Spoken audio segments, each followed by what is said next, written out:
आप देख रहे हैं आपका अपना यूट्यूब चैनल असिस्टेंट प्रोफेसर 1972। और इस वीडियो में मैं आपके लिए लेकर आया हूं Bihar assistant professor latest update. ये आप देखिए, बिहार राज्य विश्वविद्यालय सेवा आयोग पटना के द्वारा ये कल देर रात्रि को आवश्यक सूचना जो है वो जारी की है। और ये किससे संबंधित है? ये असिस्टेंट प्रोफेसर भर्ती 2022 विषय भौतिकी यानी फिजिक्स से संबंधित है। दोस्तों, आयोग के द्वारा फिजिक्स विषय का जो रिजल्ट है वो जारी कर दिया गया है।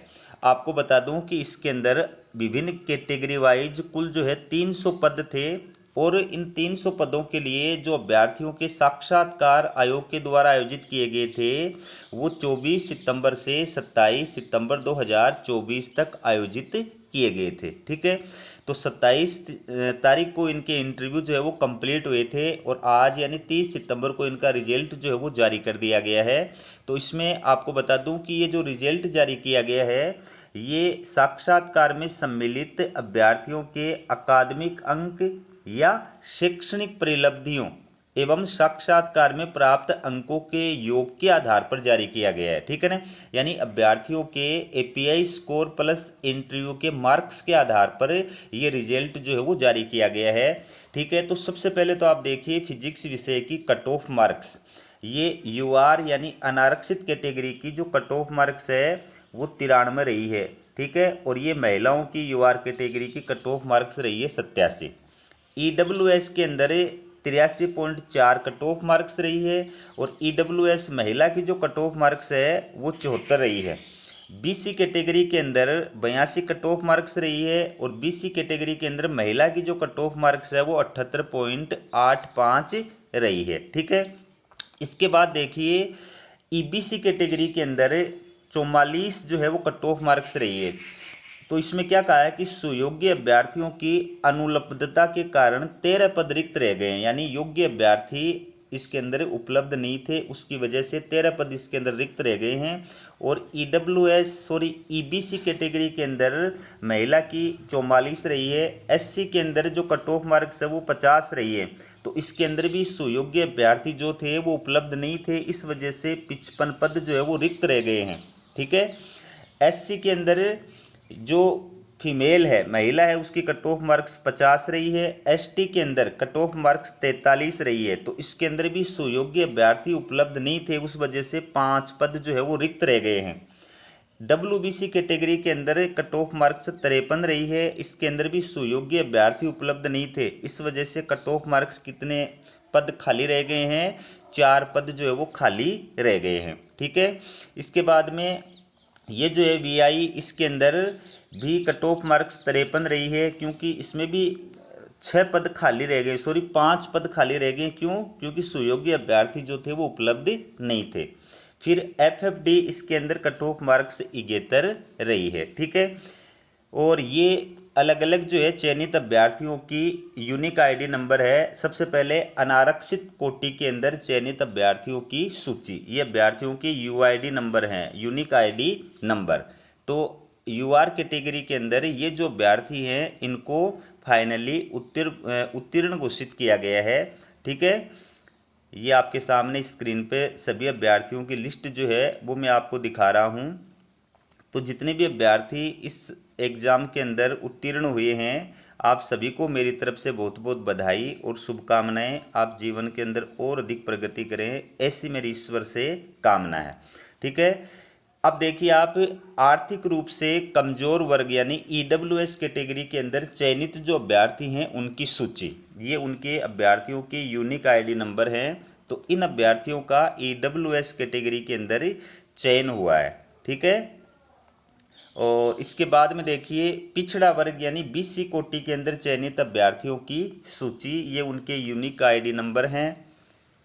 टोटल अभ्यर्थी जो थे वो 300 थे, सभी कैटेगरी को मिलाकर के टोटल जो अभ्यर्थी थे वो 300 थे, जिसमें कई सारे कैटेगरी के अंदर योग्य अभ्यर्थी उपलब्ध नहीं होने की वजह से कई सारे पद खाली भी रह गए हैं। अत्यंत पिछड़ा वर्ग यानी ईबीसी कैटेगरी के अंदर जो चयनित अभ्यर्थी हैं उनके यूनिक आईडी नंबर ये दिए गए हैं, ये आप देख सकते हैं। ठीक है,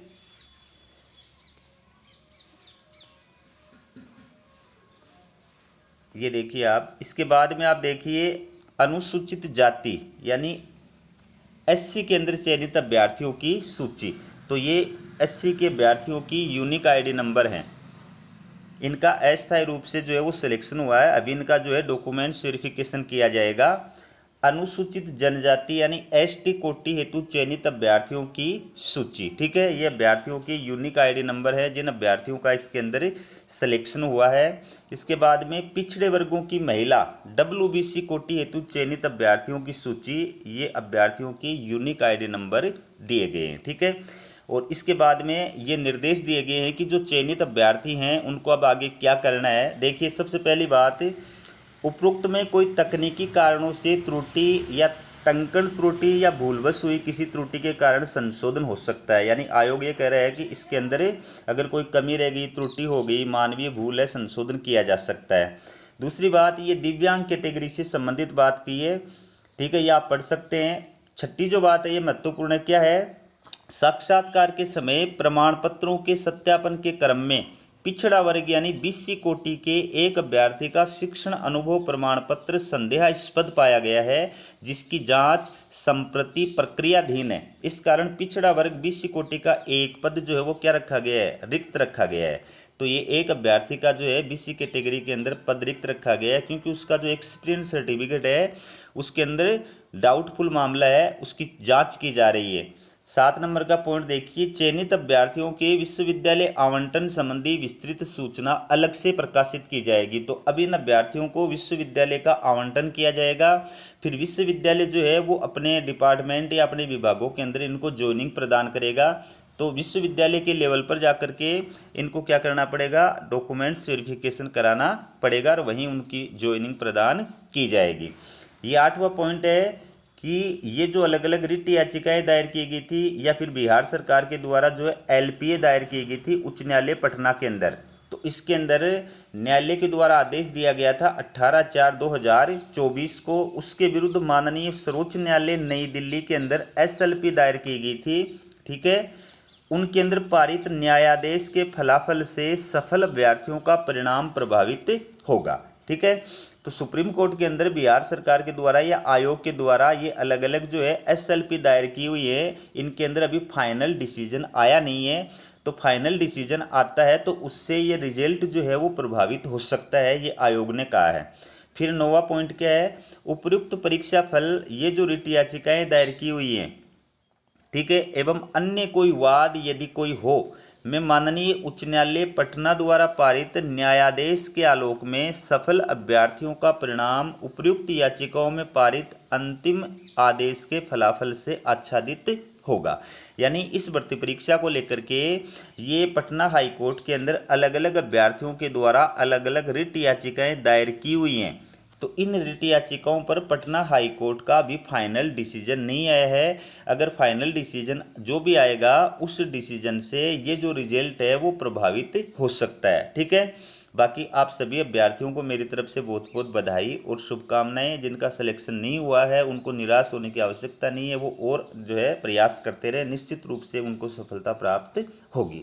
हमारा वीडियो कैसा लगा कमेंट करके ज़रूर बताइएगा और वीडियो देखने के लिए आप सभी का बहुत बहुत धन्यवाद।